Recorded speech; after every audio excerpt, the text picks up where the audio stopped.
Assalamu alaikum, my name is Eliza Kabir and welcome back to my YouTube channel. Today we are going to study chapter number 4, topic number 54 to 75. Digital transmission. It can be of two types. Number one, digital to digital conversion, and the second is analog to digital conversion. Yes.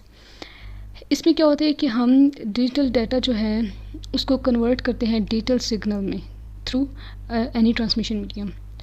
और इसकी है हमारे पास 3 techniques होती हैं, एक line coding है, एक block coding and scrambling. Line coding क्या होता है इसको भी हम डिटेल से भी पढ़ेंगे इनके बारे में। लाइन कोडिंग में हम क्या करते हैं कि जब भी हम कन्वर्ट करते हैं डिजिटल डाटा को सिग्नल में तो फिर हमें इसकी मस्ट होती है नीड लाइन कोडिंग की। और ब्लॉक कोडिंग में ये होता है कि हमें इसकी ज़रूरत होती भी है और नहीं भी होती। Same as scrambling, it also may और may not be needed. Next है हमारे पास एनालॉग टू डिजिटल कन्वर्जन। इसमें हम क्या करते हैं कि हम कन्वर्ट करते हैं एनालॉग डाटा को इनटू डिजिटल सिग्नल में और फिर उसको सेंड कर देते हैं digital signal over the transmission medium में। उसके बाद हमारे पास सिग्नल एलिमेंट्स हैं versus data elements. Signal elements में क्या होता है कि ये स्मॉलेस्ट यूनिट होते हैं जो कैरी कर सकें any meaningful piece of information को, और वो बिट के फॉर्म में होती है। और सिग्नल एलिमेंट क्या होते हैं, पहले हमने डाटा एलिमेंट पढ़ा, अब सिग्नल एलिमेंट पढ़ेंगे। ये शॉर्टेस्ट यूनिट है डिजिटल सिग्नल का। नेक्स्ट डाटा एलिमेंट्स क्या होते हैं, ये they are being carried, and signal elements क्या होते हैं, they are carriers. Data rate versus signal rate. अच्छा, डाटा रेट क्या है, ये हमारे पास नंबर ऑफ़ डाटा एलिमेंट्स है जो कि हम 1 सेकंड में ट्रांसमिट करें, वो होते हैं बिट्स पर सेकंड में होते हैं। और सिग्नल रेट क्या है, ये नंबर ऑफ़ सिग्नल एलिमेंट्स होते हैं जो कि हम ट्रांसमिट करें 1 सेकंड में, और ये बॉड में होते हैं। इनका जो है यूनिट दैट इज़ बॉड पर सेकंड। इनको हम बिट रेट कहते हैं डाटा रेट को, और सिग्नल रेट को हम कहते हैं पल्स रेट। मैथमेटिकली इसकी ये है कि एस जो है वो सिग्नल रेट को डिनोट कर रहा है, डी जो है डाटा रेट, आर इधर हमारे पास क्या है कि number of data elements carried by signal elements, और फिर करेंगे S equals to D by R. एक एग्जांपल कर लेते हैं। A signal has a signal rate of 100 bauds, what is the data rate if 1 data element is carried per signal element. इधर S हमारे पास क्या है 100 बॉड्स है, आर हमारे पास 1 है, और डी हमने फाइंड करना है। सो ये फॉर्मूला लगा के हम यहाँ से डी को फाइंड करेंगे। अब टॉपिक 56 है लाइन कोडिंग। लाइन कोडिंग क्या है कि मैंने कहा था ना आपसे कि इनको हमने डिटेल से पढ़ना है। इसमें क्या होता है कि it can be in the form of text, numbers, pictures, audio और वीडियो। ये जो all of these different forms हैं ऑफ डाटा, ये क्या रिप्रेजेंट करते हैं by sequence of bits. Line coding convert करता है सीक्वेंस ऑफ बिट्स को डिजिटल सिग्नल्स में। नेक्स्ट हम पढ़ेंगे line coding schemes. There are multiple techniques that are available for line coding. पहली है यूनिपोलर। यूनिपोलर में क्या होता है कि जो सिग्नल है हमारा, it does not return to zero, ये ज़ीरो को रिटर्न नहीं करता, इसको हम कहते हैं NRZ, it means not return to zero. Next है हमारे पास पोलर स्कीम। इसके 2 वर्जन्स होते हैं, एक NRZL होता है और एक NRZI। NRZL में क्या होता है कि हम not return to zero voltage होता है इसमें, और इसमें हमारे पास होता है कि इन्वर्ट स्कीम होता है हमारे पास, not return to zero invert scheme है ये। फिर है हमारे पास RZ, इसमें होता है return to zero scheme, it uses 3 voltage levels instead of 2 voltage levels. इसका डिसएडवांटेज ये है कि it requires 2 signal changes to encode 1 bit. इसका ये मतलब है कि ये ऑक्यूपाई करता है ग्रेटर बैंडविड्थ जो है उसको। नेक्स्ट टॉपिक 59 है पोलर बाईफेज। यस, पोलर बाईफेज है ये। इसमें 2 वेरिएंट फेज होते हैं हमारे पास पोलर बाईफेज में। एक है मैनचेस्टर स्कीम और एक है डिफरेंशियल मैनचेस्टर। मैनचेस्टर में ये होता है कि ये RZ और NRZ जो है L इसको कंबाइन करके बना होता है, और जो डिफरेंशियल मैनचेस्टर है ये RZ और NRZI जो है इसको कंबाइन करके बना होता है। इसका ये मतलब है कि इन्वर्जन नहीं होती जब हमारी अगली बिट 1 हो, और अगर अगली बिट 0 हो तो फिर हमारी क्या होती है, इन्वर्जन हो जाती है। Next bipolar scheme. Bipolar scheme में क्या होता है कि अल्टरनेट मार्क इन्वर्जन होता है और सीरो टर्नरी होती है। Multi level scheme.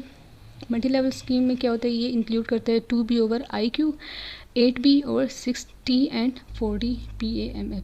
ये जो है ये इंपॉर्टेंट नहीं है, इसको बेशक आप याद ना करें, रहने दें। नेक्स्ट है हमारे पास ब्लॉक कोडिंग। 61 एंड 62 जो है ये है सिर्फ टॉपिक। इसमें मतलब ये मुझे इंपॉर्टेंट लगे थे इस टॉपिक में से, यही सिर्फ इंपॉर्टेंट था, बाकी और इसमें कुछ इस तरह समझाने वाला नहीं था। इसमें क्या था कि हम डाटा लेते हैं M, for example M bits लेते हैं, उसको कन्वर्ट कर देते हैं N बिट्स में। जो N है वो ग्रेटर देन M है, ठीक है।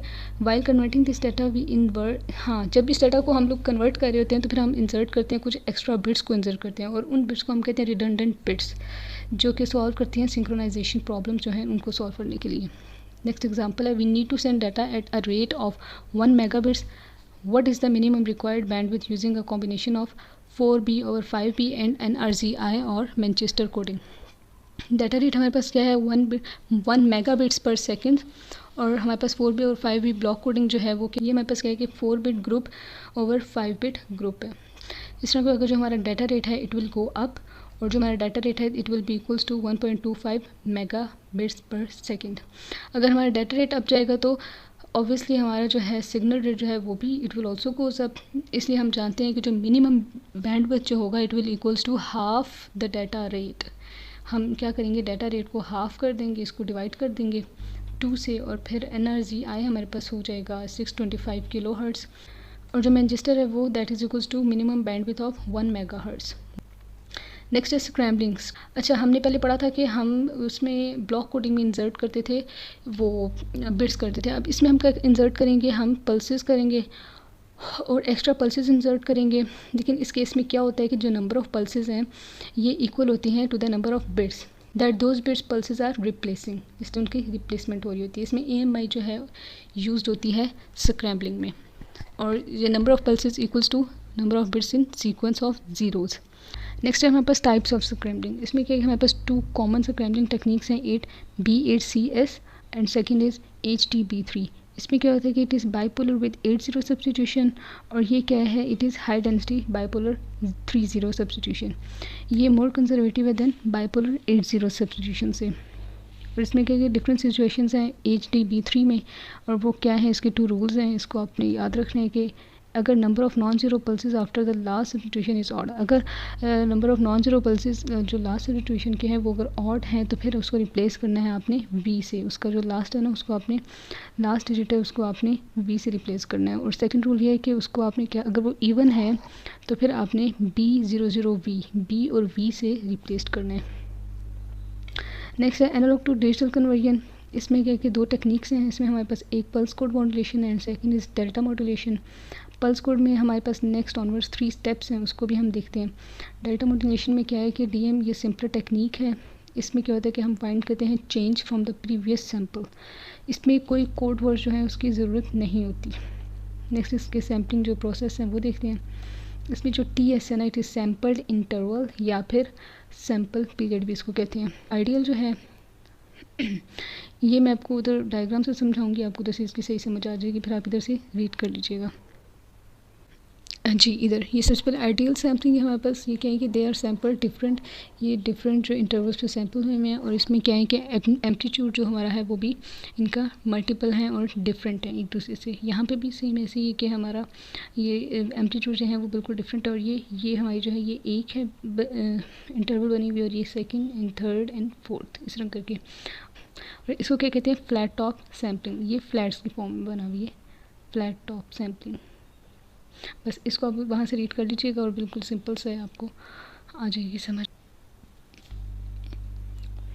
उसके बाद हमारे पास Nyquist rate, Nyquist sampling rate है। उसके बाद हमारे पास ये क्या है कि इसने हमें बताया था कि जो सैम्पलिंग फ्रीक्वेंसी है it should be at least twice the frequency of the signal. ये सैम्पलिंग फ्रीक्वेंसी क्या है, ट्वाइस है ऑफ द फ्रीक्वेंसी सिग्नल। यहाँ पे साइन वेव में हमने 3 सैम्पलिंग रेट्स लिखे हैं, जो कि एक 4f है क्योंकि 2 टाइम्स नाइक्विस्ट रेट है इधर, और that is sampling frequency equals to 2 है वो नाइक्विस्ट रेट, एंड ये 1/2 नाइक्विस्ट रेट है इसमें हमारे पास। नेक्स्ट है क्वांटाइजेशन में क्या है कि it is the normalization of the sample data according to certain levels. ये नॉर्मलाइज करता है सैम्पल डाटा को according to the certain levels जो है उनके। ये नंबर ऑफ़ लेवल जो हैं वो किस पे डिपेंड होते हैं, उनके 2 फैक्टर्स हैं। एक जो है वो रेंज ऑफ द एम्पलीट्यूड होती है, और सेकेंड है कि how much accuracy is needed. इसमें बिट रेट इक्वल होता है sampling rate multiply by number of bits पर सैम्पल। ये इसको इस तरह डिनोट करते हैं। Next is encoding. इनकोडिंग में क्या होगी, लास्ट स्टेप पे क्वांटाइजेशन के बाद जब हम क्वांटाइज्ड करते हैं अपने सैम्पल को, और फिर क्या होता है कि हमारे पास इनकोडिंग आती है। The analog signal is for sample data 8 kilohertz sampling rate. फिर क्या होता है कि then each sample is quantized. फिर क्या, ये ईच सैम्पल जो होता है उसको क्वांटनाइज्ड होता है इनटू 1 ऑफ 256 लेवल्स में, और फिर उसको क्या करते हैं, इनकोड कर दिया जाता है 8 बिट वर्ड्स में। Original signal recovery PCM decoder, ये क्या है हमारे पास, इसके कुछ पॉइंट्स हैं, उसको आपने माइंड में रखने की। जो सैम्पलिंग फ्रीक्वेंसी है ये एटलीस्ट ट्वाइस होती है frequency of the original signal, ये ऊपर हमने पढ़ चुके हैं ये नाइक्विस्ट रेट का। इसमें नंबर ऑफ़ क्वांटाइजेशन लेवल होते हैं, एल किसको डिनोट करें, नंबर ऑफ़ क्वांटाइजेशन लेवल्स को। इसमें जो मैक्सिमम और मिनिमम वैल्यूज़ होती हैं क्वांटाइजेशन की, they are achieve by using amplification को यूज़ करके वो अचीव होती हैं। नेक्स्ट डाटा मॉड्यूलेशन, इसको मैं आपको बता चुकी हूँ ऊपर लेक्चर नंबर 67 में। अब इसके कंपोनेंट्स क्या हैं, डाटा मॉड्यूलेशन के कंपोनेंट्स हमारे पास 3 कंपोनेंट्स हैं, एक कंपैरेटर है, एक staircase maker and third is delay unit. Delta D modulation क्या होता है ये क्या करता है कि takes the digital data and using the sorry and नहीं आता, it takes the digital data using the staircase maker और डिले यूनिट। ये क्या क्रिएट करता है, एनालॉग सिग्नल। द क्रिएटेड जो एनालॉग सिग्नल जब हमारे पास क्रिएट हो जाते हैं वो फिर पास होते हैं थ्रू लो पास फिल्टर से स्मूथिंग के लिए। नेक्स्ट है हमारे पास ट्रांसमिशन मोड्स, ये क्या होते हैं, ये when we are considering the transmission of data, जब हम कंसिडर कर रहे हैं ट्रांसमिशन ऑफ डाटा को एक डिवाइस से दूसरी डिवाइस में, वो क्या है, वायरिंग के ज़रिए होता है। The wiring use depends on the data stream, वो डाटा स्ट्रीम पे डिपेंड करती है कि कितना डाटा जो है हमारा उस वायर में से जा रहा है और कितना आ रहा है, इस तरह करके। इसके 2 ट्रांसमिशन मोड्स हैं, एक पैरेलल ट्रांसमिशन और एक सीरियल ट्रांसमिशन। पैरेलल ट्रांसमिशन क्या है कि ये सेंड करता है मल्टीपल बिट्स को with every clock ticks. In case of serial transmission में क्या होता है कि ये सिर्फ 1 बिट को सेंड करता है with every clock tick. We only have 1 communication channel, इसमें सिर्फ एक कम्युनिकेशन चैनल होता है और इसमें मल्टीपल होते हैं पैरेलल में। नेक्स्ट इसकी टाइप्स हैं। फर्स्ट टाइप है हमारे पास इसकी एसिंक्रोनस। इसको हम एसिंक्रोनस क्यों कहते हैं, क्योंकि ये अनइम्पॉर्टेंट है, इसकी जो टाइमिंग है ना सिग्नल की वो अनइम्पॉर्टेंट होती है, क्योंकि सेंडिंग डिवाइस और जो रिसीविंग डिवाइस है ना ये एग्री करते हैं, जो सर्टेन पैटर्न्स होते हैं ना दरमियान में सेंडर और रिसीवर के, उस पर एग्री करते हैं। इन सिंक्रोनस में क्या होता है, ये क्या होती है, ये कंबाइंड होती है विद द लॉन्गर फ्रेम्स के साथ, जो कि कंटेन करती है मल्टीपल बाइट्स को। इसमें जो इसकी टाइमिंग जो होती है ना दैट इज़ एक्सट्रीमली इंपॉर्टेंट होती है। आइसोक्रोनस में क्या होता है कि ये इसमें क्या होता है कि जो अनइवन डिलेज होते हैं ना फ्रेम्स में वो एक्सेप्टेबल नहीं होते। जब जो सिंक्रोनस होता है ना ट्रांसमिशन, हमने पढ़ा था ना कि वो सिंक्रोनस जो है इट यूजेस द फ्रेम्स होते हैं उसमें, और फिर क्या होता है कि सिंक्रोनस ट्रांसमिशन होता है it fails. Data is fixed rate when it arrives at the receiving end. इसमें ये गारंटी होती है कि जो हमारा डाटा जा रहा है यहाँ से सेंडिंग डिवाइस से जा रहा है और वो वहाँ पे जाके रिसीविंग पे भी बिल्कुल ठीक ही पहुँचेगा।